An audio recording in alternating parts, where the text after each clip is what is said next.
नमस्कार दोस्तों। तो आज का आपने थंबनेल तो देख ही लिया होगा वीडियो का। हम टेरर फाइनेंसिंग के ऊपर काफ़ी डिटेल में डिस्कशन करने जा रहे हैं। बट टेरर फाइनेंसिंग के ऊपर डिस्कशन करने से पहले सबसे पहले कंटेक्स्ट समझते हैं इसका कि ये टॉपिक क्यों पिक किया गया है। अभी रिसेंटली एक रिपोर्ट आई है यूएस स्टेट डिपार्टमेंट की पाकिस्तान से रिलेटेड। पाकिस्तान का जैसे नाम आता है वैसे ही दुनिया भर की चीज़ें हमारे दिमाग में चलने लगती हैं। जैसे टेरर फाइनेंसिंग चलने लगता है, टेररिज्म चलने लगता है, और फिर कश्मीर का टेररिज्म चलने लगता है। बीइंग एन इंडियन ये सारी चीज़ें तो ऑब्वियसली हमारे दिमाग में चलेंगी ही पाकिस्तान का नाम सुनते ही।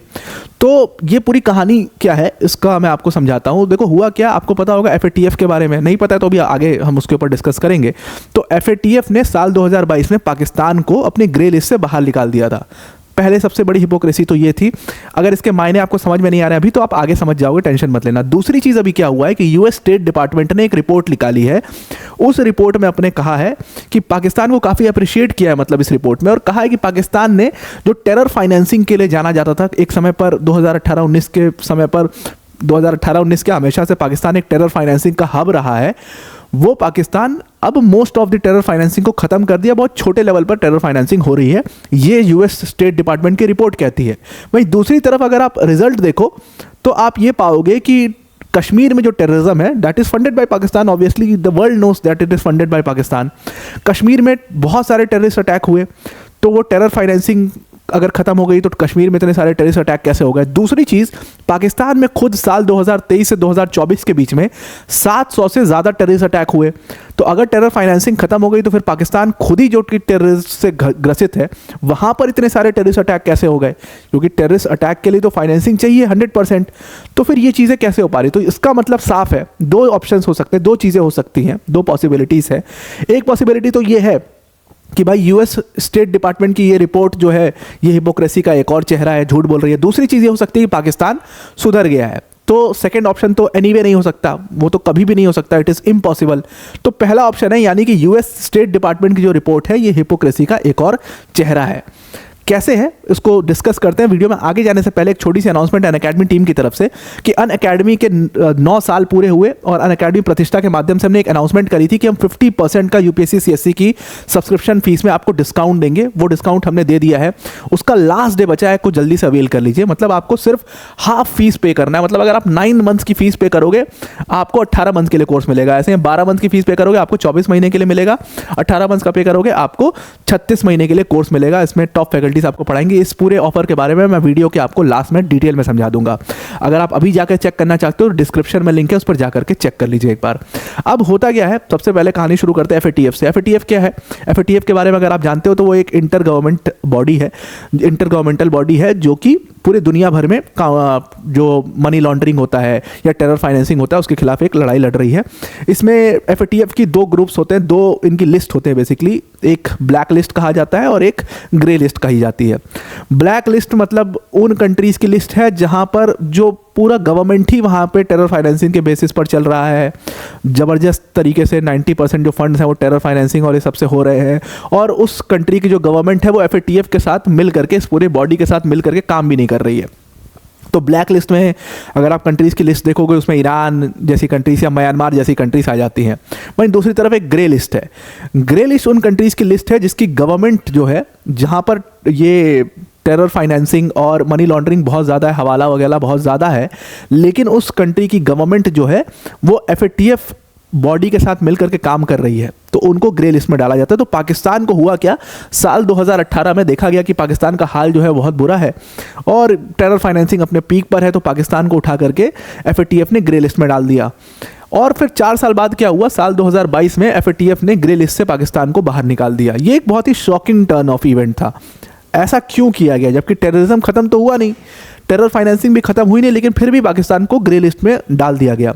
हुआ क्या था कि ये एफएटीएफ काम कैसे करता है, ये अपना ना एक नेशनल रिस्क असेसमेंट करके एक पूरा प्रोग्राम बनाते हैं और उसमें बहुत सारे रिकमेंडेशंस देते हैं हर कंट्री की गवर्नमेंट को कि आपको क्या क्या करना चाहिए टेरर फाइनेंसिंग को ख़त्म करने के लिए। और फिर अगर गवर्नमेंट्स जो हैं वो उन सारे रिकमेंडेशन को अप्लाई करती हैं तो फिर उसको एफएटीएफ जो है एसेस करता है और उसके हिसाब से फिर उनकी रैंकिंग लेकर के आता है, या उनको ग्रे लिस्ट में रखना है, ब्लैक लिस्ट में रखना है, या पूरा क्लियर करना है, वो देखता है एफएटीएफ। तो पाकिस्तान को इसने एनी हाउ क्लियर कर दिया यहाँ से।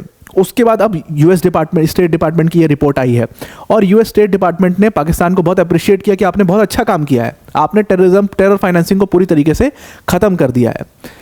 लेकिन पाकिस्तान जो है वो हमेशा से गढ़ रहा है टेरर फाइनेंसिंग का, और इसीलिए टेरर फाइनेंसिंग को समझना बहुत ज़रूरी है। अगर आपने इसको समझ लिया कैसे कैसे होता है, क्योंकि टेररिज्म से ज़्यादा इंपॉर्टेंट जो है ना वो टेरर फाइनेंसिंग समझना है। इसको अगर आपने समझ लिया तो फिर आप समझ जाओगे पाकिस्तान का रोल कैसे हर चीज़ में मिलेगा आपको।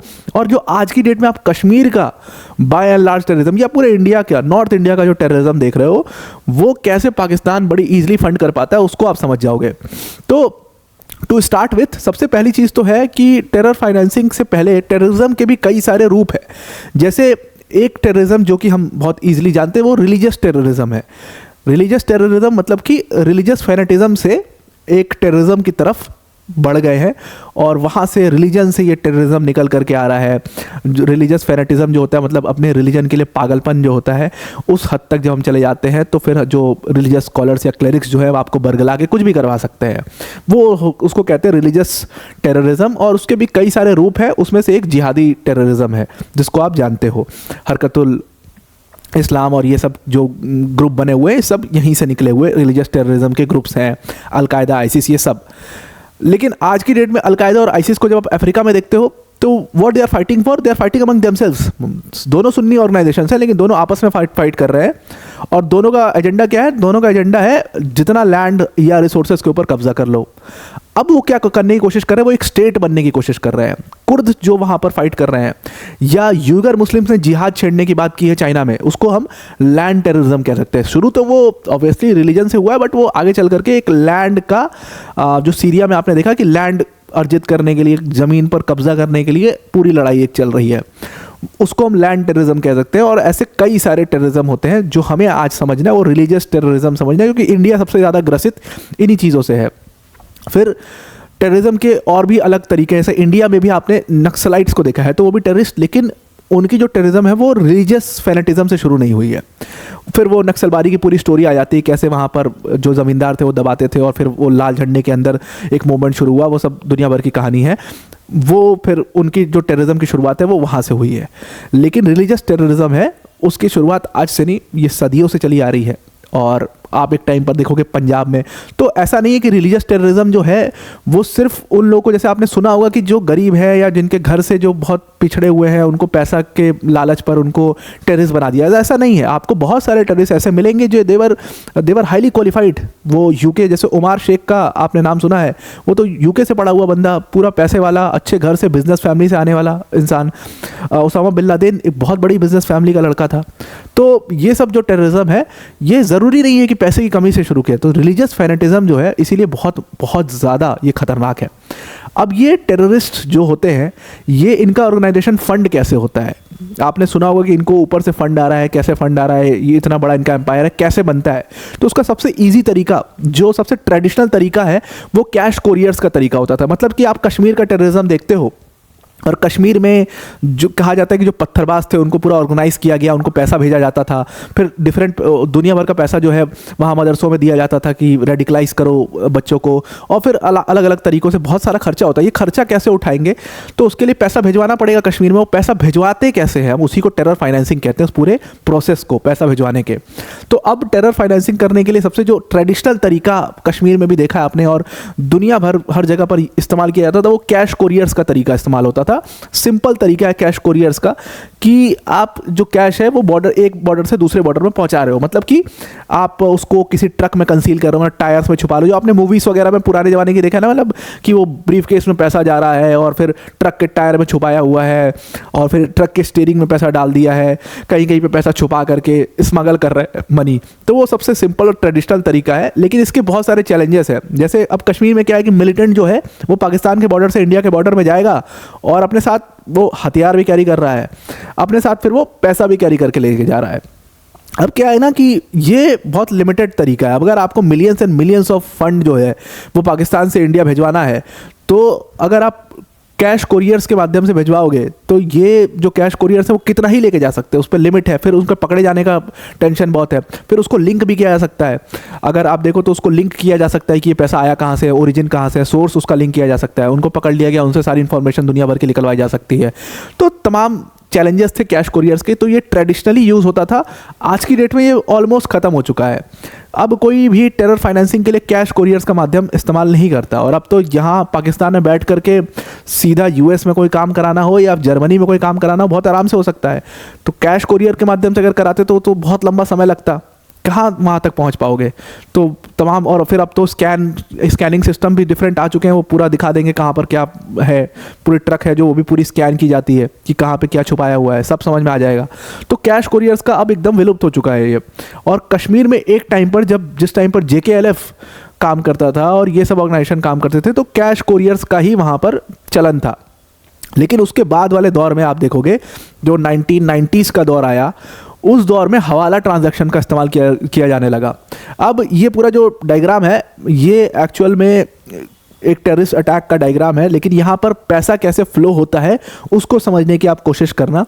तो जो मैंने आपको कैश कोरियर्स का तरीका बताया, जैसे ये खालिद शेख मोहम्मद है, वांटेड इन US, वांटेड एवरीवेयर, आतंकवादी है, और ये मिलिटेंट्स हैं जो कि पाकिस्तान में है।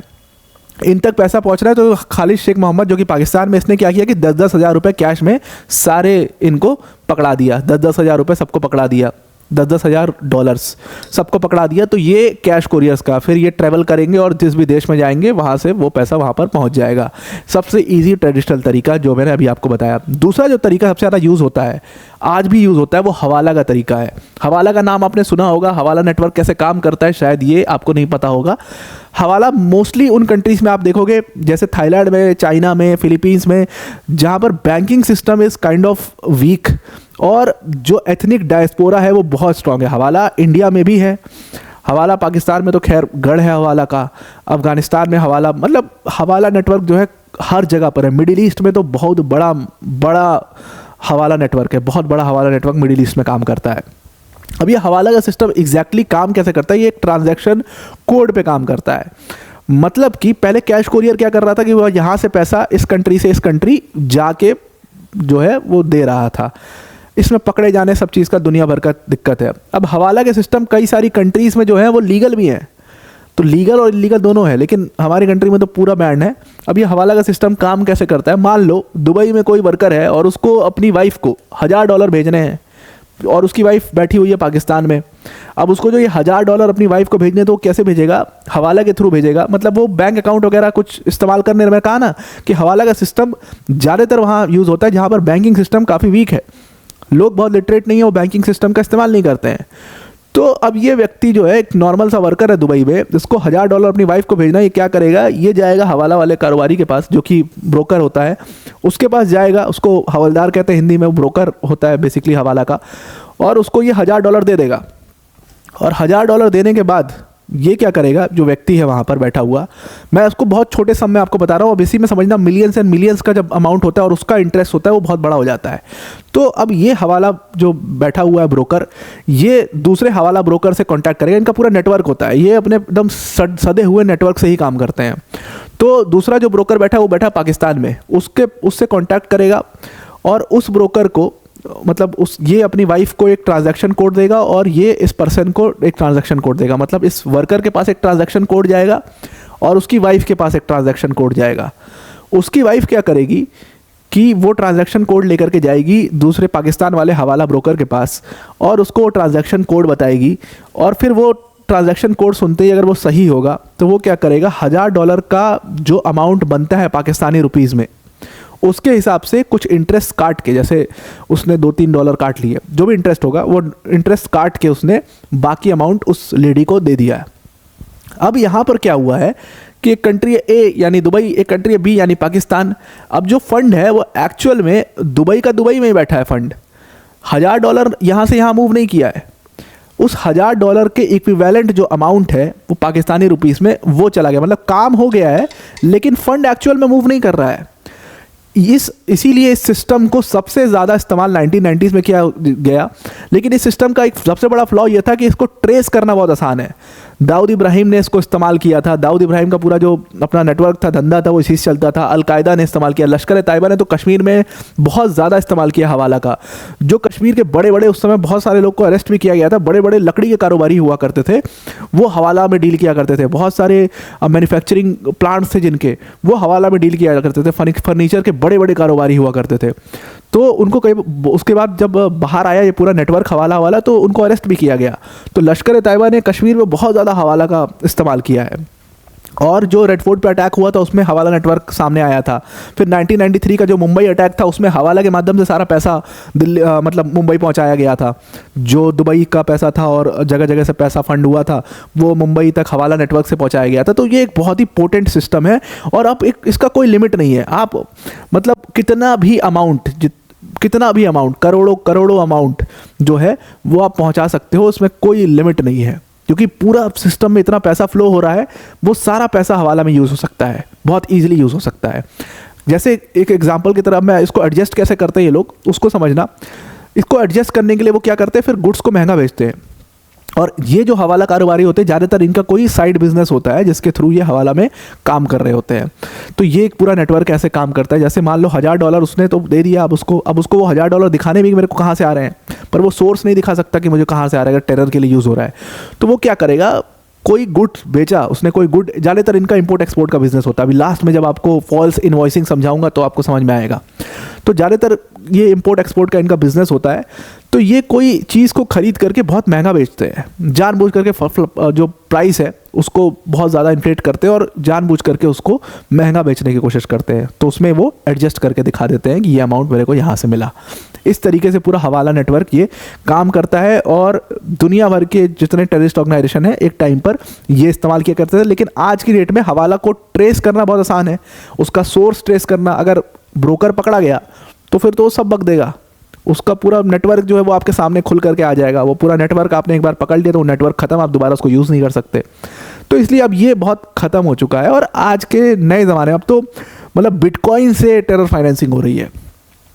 तो वो तो है ही, बिटकॉइन से टेरर फाइनेंसिंग। और जो ब्लॉकचेन टेक्नोलॉजी है, क्योंकि उसको ट्रेस नहीं किया जा सकता, उसका ओरिजिन किसी को नहीं पता, तो उससे टेरर फाइनेंसिंग आज की डेट में हो रही है। तो अब तो बहुत ये लोग काफ़ी ज़्यादा मतलब काफ़ी स्मार्ट हो चुके हैं। तो उसके बाद जो और तरीका है, वो सबसे बड़ा तरीका जो आज की डेट में यूज़ होता है वो मनी सर्विस बिजनेसेस का, इसको MSB कहते हैं। अब ये मनी सर्विस बिजनेसेस कौन लोग हैं, ये बेसिकली वो कैश एक्सचेंजर्स आपने नहीं देखे हैं, जो वेस्टर्न यूनियन वगैरह के कैश एक्सचेंजर्स देखे, वो रजिस्टर्ड मनी एक्सचेंज सिस्टम्स है। तो ये डीलर्स या एक्सचेंजर्स जो है इन्हीं को मनी सर्विस बिजनेसेस कहते हैं, जिनका बिजनेस मनी का है।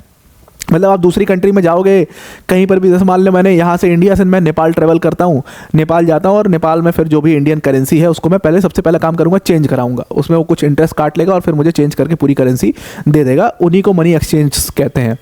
अब इसमें ये एकदम बैंकिंग सिस्टम की तरह काम करता है, लेकिन बैंक से बहुत ज़्यादा अलग है। अगर आप देखो तो बैंक सिस्टम कैसे काम करता है, बैंक में आपका अकाउंट होना चाहिए पहली चीज़। तो दूसरी चीज़ ये है कि बैंकिंग में एक बहुत बड़ी चीज़ होती है जो आज की डेट में है, वो KYC कहते हैं इसको, नो योर कस्टमर। तो आपको पूरी अपनी डिटेल्स सब कुछ देना है।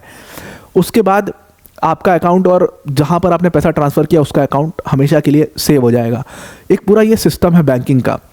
लेकिन बैंक से मनी सर्विस बिजनेस अलग कैसे है, आपका कोई इसके पास अकाउंट नहीं है, आपका कोई भी इंफॉर्मेशन इस पर्सन के पास नहीं है जो एक्सचेंज कर रहा है मनी। ये तो हार्ड कैश एक्सचेंज कर रहा है। ये आपका मनी अगर ट्रांसफ़र कर रहा है तो भी हार्ड कैश में ट्रांसफ़र कर रहा है, मतलब आपने इसको कैश दे दिया और फिर इसने अपने पास से ट्रांसफ़र कर दिया। इस तरीके से पूरा सिस्टम वर्क कर रहा है। KYC की कोई ऑप्शन नहीं है, बस आपको अपना एक कोई भी वैलिड ID प्रूफ, और कोई भी वैलिड ID प्रूफ बनने में कितना टाइम लगता है आपको भी पता है, कोई भी वैलिड ID प्रूफ आप दिखाओगे आपका पैसा ट्रांसफ़र हो जाएगा। नेपाल में एक समय पर जब नेपाल ISI का टेररिज्म गढ़ था, जो आपने IC 814 मूवी देखी जहाँ पर नेपाल के पूरे उन्होंने अपने सिस्टम को दांव पर लगा दिया मौलाना मसूद अजहर को छुड़ाने के लिए, वो पूरा नेपाल का सिस्टम एक्चुअल में जो ISI का चलता था वो मनी सर्विस बिजनेसेस के ऊपर ही चलता था। यही जो बहुत सारे अनरजिस्टर्ड एक्सचेंज हाउसेस थे, जो डीलर थे कैश एक्सचेंज वाले, वो इसमें काम करते थे। फिर उसमें आगे चल करके उन्होंने फेक करेंसीज भी, जो फेक करेंसी के थ्रू टेरर फाइनेंसिंग करते थे वो तो करते ही थे। वो फेक करेंसी भी इसी के थ्रू हो रही है, आप समझ जाओ। जब नोट एक्सचेंज किया, मान लो मैं गया इंडिया से और नेपाल, मैंने नोट एक्सचेंज किया, वहाँ पर जब मैंने नोट एक्सचेंज किया तो मुझे उसमें से कुछ नकली नोट दे दिए।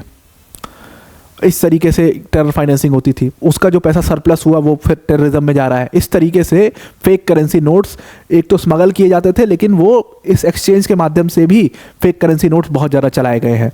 वो फेक करेंसी नोट्स जो है वो भी बहुत ज़्यादा हमारे लिए डेंट रहे, और वो भी एक तरीका है, इसी के अंदर एक तरीका है टेरर फाइनेंसिंग का। तो मनी सर्विस बिजनेस इस तरीके से काम करता है, और आज की डेट में बहुत बड़ा बड़ा अमाउंट जो है वो मनी सर्विस बिजनेसेस में यूज़ किया जा सकता है, और इसको भी ट्रैक किया जा सकता है। लेकिन अगर एक एक्सचेंज है, मतलब इसमें पूरा प्रोसेस है कि बहुत लंबे समय तक उनके ऊपर नज़र रखी जा रही है। जैसे आप देखोगे ना, तो ये जो पैसा भेजा जा रहा है, ये मैंने आपको ये बताया कि ये कैश फ्लो हो रहा है, लेकिन ये जो पैसा नीचे की तरफ आ रहा है ना, ये खालिद शेख मोहम्मद ने अली अब्दुल अजीज़ अली को भेजा। जो पैसा, ये बंदा बैठा है दुबई में, और इसने क्या किया है, दुबई में बैठ करके इसी MSBs के माध्यम से ये पैसा पूरा हाईजैकर्स तक पहुंचाया है। रामजी बिनाल शिब ने भी ये पैसा $21,000 जो है वो MSBs के जरिए वहाँ तक पहुँचाया, इन्हीं एक्सचेंज हाउसेस का इस्तेमाल करके पहुँचाया है। और ये एक्सचेंज हाउस ऐसा भी नहीं थे कि पाकिस्तान के थे, कहीं के थे। ये एक्सचेंज हाउसेस जो थे जिनका इन्होंने इस्तेमाल किया वो US का ही था। तो इस तरीके से MSBs का इस्तेमाल करके इन्होंने पैसा पहुँचा दिया। तो ये जो पैसा पहुँचा रहे हैं, ये बहुत बड़ा अमाउंट पहुँचा रहे हैं। देखो यहाँ पर $10,000 जा रहा है, और यहाँ पर आप देखो तो $1,28,000 जो है वो ट्रांसफ़र हो रहे हैं। $128,000 ट्रांसफ़र कर रहे हैं, तो बहुत ईजिली ट्रांसफ़र कर रहे हैं, वन गो में ट्रांसफ़र कर रहे हैं, कुछ मिनट में पैसा अगले बार पहुंच गया। तो MSBs का तरीका आज के टेररिस्ट ग्रुप्स बहुत ज़्यादा इस्तेमाल करते हैं, और दुनिया भर का टेररिज्म 1990s 2000 के करीब जो दुनिया भर का जो टेररिज्म है उसमें आप देखोगे MSBs का यूज़ हुआ है। 9/11 में भी MSBs का कुछ अमाउंट यूज़ हुआ था। अब जो लास्ट तरीका है टेरर फाइनेंसिंग का, ऐसे तो बहुत सारे और तरीके हैं जो आज हम डिस्कस करने वाले। जो मेजर तरीका जो इस्तेमाल किया गया है वो फॉल्स ट्रेड इनवॉइसिंग का तरीका इस्तेमाल किया जाता है। फॉल्स ट्रेड इनवॉइसिंग ये सबसे ज़्यादा मुश्किल तरीका है, जिसको ट्रैक करना बिल्कुल इम्पॉसिबल सा है। इसको ट्रैक करना एकदम इम्पॉसिबल आप समझ लो, और इसीलिए आज की डेट में हर जगह पर जहां पर टेररिज्म है वहां पर फॉल्स ट्रेड इनवॉइसिंग का इस्तेमाल होता है। इसको ये काम कैसे करता है, सिंपल तरीका इसका काम करने का। सपोज 2 टेररिस्ट है, एक US में है और एक हमने यमन का यहां पर एग्जांपल लिया। तो एक टेररिस्ट बैठा है यमन में और एक बैठा है US में। US बेस्ड टेररिस्ट ने क्या किया है, अमेरिकन हनी खरीदा है। अमेरिकन हनी का एग्जांपल इसलिए लिया क्योंकि ये एक ऑपरेशन हुआ था जहां पर अमेरिकन हनी का इस्तेमाल हो रहा था फॉल्स ट्रेड इनवॉइसिंग के जरिए टेरर फाइनेंसिंग के लिए, इसीलिए ये एग्जांपल उठाया है। तो उसने क्या किया कि शहद जो है, अमेरिकन शहद, वो खरीद लिया उस US वाले टेररिस्ट ने किसी US के डीलर से, मतलब किसी भी मैन्युफैक्चरर से खरीद लिया, और इसका रेट उसको $1,000 पड़ा। लेकिन इसने क्या किया है, इस $1,000 के जरिए ये $1,000 तो उसको चला जाएगा मैन्युफैक्चरर को जिसने हनी बेचा है। अब ये हनी US के उसके पास है, डीलर के पास है, मतलब जो भी टेररिस्ट है, और उसको ये हनी बेचना है यमन। अब वो क्या कर रहा है, इस हनी को वो ओवर फाइनेंस करके यमन में भेज रहा है। मतलब कि ओवर फाइनेंस कह रहा हूँ, मतलब उसका प्राइस जानबूझ करके बहुत इन्फ्लेट करके उसको यमन तक भेज रहा है। और ओवर प्राइसिंग करना बहुत आसान है। ओवर प्राइसिंग जब आप एक्सपोर्ट करते हो कोई गुड इस कंट्री से, मान लो मुझे कुछ इंडिया से भेजना होगा मलेशिया, तो मेरे पास दुनिया भर के ऐसे तरीके हैं जहां पर मैं ओवर प्राइसिंग कर सकता हूं। मैं पैकेजिंग बहुत महंगी दिखा सकता हूं, मैं उसकी मार्केटिंग महंगी दिखा सकता हूं, मैं उसका ट्रैवलिंग कॉस्ट महंगा दिखा सकता हूं। दुनिया भर की ओवर प्राइसिंग मैं कर सकता हूं। ऑन पेपर इनवॉइस के ऊपर मैं उसकी प्राइसिंग बहुत ओवर प्राइस कर सकता हूं, और उस ओवर प्राइसिंग के बेसिस पर फिर उसका जो प्राइस है वो बहुत ज़्यादा हो गया। मान लो $1,000 की जो अमेरिकन हनी है उसको अगर ये, और रियल लाइफ एग्जाम्पल है, उसका जो प्राइस है वो $1,00,000 हो जाता है सिर्फ ओवर प्राइसिंग के माध्यम से। और ये $1,00,000 जो है वो एक्चुअल में यूज़ क्यों हो रहा है, वो पैसा फंड करने के लिए यूज़ हो रहा है। मतलब कि ये अमेरिकन हनी पहुंचा, अब आप तो ये दिखाओगे कि भाई जी हमने तो अमेरिकन हनी भेजा है, लेकिन रिटर्न में जो पैसा आया है वो जो इस्तेमाल हो रहा है वो टेरर फाइनेंसिंग के लिए इस्तेमाल हो रहा है। तो इस तरीके से ट्रेड इनवॉइसिंग का जो फॉल्स ट्रेड इनवॉइसिंग है, इसके माध्यम से कश्मीर में भी बहुत सारा टेररिज्म जो है उसको पनाह दी गई है और उसको फंड किया गया है। एक टाइम पर 2019 के बाद जितना ये बवाल हुआ है ना, 2019 के बाद कश्मीर में, कहते हैं जो लिंक्स है कि वो फॉल्स ट्रेड इनवॉइसिंग के माध्यम से ही ये पूरा किया गया है। इसको पैसा फंड होता है बाहर से, चीज़ें खरीदी जाती हैं इंडिया से और वो चीज़ें बाहर एक्सपोर्ट की जाती हैं, और एक्सपोर्ट जब होती है तो उसका जो पैसा आता है वो इतना बड़ा अमाउंट आता है, वो एक्चुअल में इसलिए ही आता है, उसका एक्चुअल दाम उतना नहीं, एक टेबल है, अब उस टेबल का दाम है 1000 रुपये भारत इंडिया के हिसाब से, उस टेबल, चलो डाइनिंग टेबल है मान लो 10,000 रुपये का है, उसको हमने बेचा 2 करोड़ में बाहर किसी भी कंट्री में, दुबई में कहीं पर भी हमने उसको 2 करोड़ 3 करोड़ में भेजा, तो ये जो एक्सेस अमाउंट मेरे पास आ रहा है, मेरी बनवाई जो है वो 3-4 हज़ार है, 3-4 हज़ार तो मैंने मैन्युफैक्चरर को पे कर दिया, बाकी जो पूरा एक्सेस अमाउंट आ रहा है वो पूरा टेरर के फंडिंग में जा रहा है, और उसके सोर्स में भी कोई प्रॉब्लम नहीं है, कोई कह दे कि सोर्स में प्रॉब्लम है, और उसके बाद उनको ट्रैक करना भी, अब ओवर प्राइसिंग को कैसे ट्रैक करोगे, ओवर प्राइसिंग को ट्रैक करना भी NIA वगैरह ये एजेंसीज के लिए बहुत मुश्किल होता है, इस वजह से ये टेररिज्म बहुत ज़्यादा आज की डेट में इस्तेमाल किया जा रहा है। डिफरेंट और भी फाइनेंसिंग के तरीके हैं, लेकिन सबसे ज़्यादा जो आज की डेट में इस्तेमाल हो रहा है वो फॉल्स ट्रेड इनवॉइसिंग इस्तेमाल हो रहा है। एक और फाइनेंसिंग का तरीका है जो कि गोल्ड और डायमंड है, सिंपल, वो सिंपल स्मगलिंग है, जिसके थ्रू गोल्ड को आप पिघलाते हो, उसका शेप बदल देते हो, फिर उसको कहीं कहीं फिट करते हो। आपने देखा होगा ना दुनिया भर की मूवीज़ में कि गोल्ड को स्वालो करके और फिर पेट में गोल्ड है और फिर वो स्कैनिंग में आ गया है, ऐसा दुनिया भर का ड्रग्स भी ऐसे ही स्मगल होता था एक टाइम पर। तो ये तो है ही, खैर गोल्ड और जो डायमंड है वो ईजी कैश एक्सचेंजर्स कहते हैं इनको, कि वो आप किसी भी कंट्री में जाओगे, गोल्ड का रेट तो गोल्ड का रेट है, वो वहाँ पर भी आपको बड़ा अमाउंट देगा, यहाँ पर भी बड़ा अमाउंट देगा, तो गोल्ड आप लेकर के जाओ, इंस्टेड ऑफ कैश कैरी करो, गोल्ड लेकर के जाओ, उसको वहाँ बेचो, सीधा पूरा पैसा आपका। और सबसे बड़ी बात यह है कि गोल्ड और डायमंड में सोर्स कंट्री का पता नहीं लग पाता कि डायमंड कहाँ से या गोल्ड कहाँ से आ रहा है, तो इन सारी चीज़ों की वजह से गोल्ड और डायमंड स्मगलिंग का तो खैर इस्तेमाल किया ही जाता है टेरर फाइनेंसिंग के लिए, लेकिन ये तरीके थे जो एकदम कोर टेररिस्ट ऑर्गेनाइजेशन है वो इस्तेमाल करते हैं। हिजबुल्लाह ने बहुत इस्तेमाल किया। फिर टेरर फाइनेंसिंग का एक और तरीका है ड्रग टेरर फाइनेंसिंग, ड्रग्स बेच के जो पैसा कमा रहे हैं उसको हम टेरर के लिए इस्तेमाल कर रहे हैं। ये भी कश्मीर में यूज़ होता है, हिजबुल्लाह ने इसको यूज़ किया, उन्होंने ड्रग्स बेचा है। जो हिजबुल्लाह इस्लाम की लड़ाई लड़ रहा है वो एक टाइम पर उसने बहुत बड़े मात्रा में ड्रग्स लेबनान में बेचे हैं, और वो ड्रग्स जो है वो पकड़े भी गए हैं कई बार, और आर्म्स भी बेचे हैं, आर्म्स स्मगल कराए हैं ताकि उससे पैसा आए और उससे अपना ऑर्गेनाइजेशन चलाएं। तो इस तरीके से भी ये लोग चलते हैं। तो अब आपको ये पूरा आर्टिकल समझ में आ गया होगा। ये कोर जो मेथड है टेरर फाइनेंसिंग के मैंने यहाँ पर आपको एक्सप्लेन कर दिए। अब वीडियो को एंड करने से पहले अनअकैडमी टीम की तरफ से जो बड़ी अनाउंसमेंट थी वो एक बार मैं आपको एक्सप्लेन कर देता हूँ, कि हमने आपको वादा किया था कि हम 50% का डिस्काउंट आपको अपने UPSC CSC के सारे कोर्सेज में देंगे। वो हमने वादा पूरा कर दिया है। आपको सिर्फ अब जा करके आप ये ऑफर्स चेक कर सकते हो। 9 मंथ्स का कोर्स पे करना है आपको, 18 महीने के लिए कोर्स मिलेगा। 12 मंथ्स की फीस पे करनी है आपको, 24 महीने के लिए कोर्स मिलेगा। इसमें आपको टॉप फैकल्टीज जैसे मृणाल सर, प्रतीक सर, सुदर्शन सर जैसी फैकल्टीज यहाँ पर आपको पढ़ा रही होंगी। ये जो ऑफर है सिर्फ और इसको आज ही अवेल कर लीजिएगा। ये अपने आप में एक कंप्लीट प्रोग्राम है जहाँ पर GS CSAT टेस्ट सीरीज सब कुछ कवर किया जाएगा। मेंस टेस्ट सीरीज जितनी होगी सबका इवैल्यूएशन होगा, 1-to-1 मेंटोरशिप होगी, डेडिकेटेड डाउट सॉल्विंग सेशंस इसमें आपके लगाए जाएंगे। तो इस पूरे ऑफर की जो लिंक है वो डिस्क्रिप्शन में हमने दे दी है, उस पर जाकर के आप एक बार चेक कर लीजिएगा, और इसको आज का टाइम है उसमें अवेल कर सकते हैं आप। तो आई होप आपको पूरा आर्टिकल समझ में आ गया होगा। आज के लिए इतना ही। Thank you and have a nice day.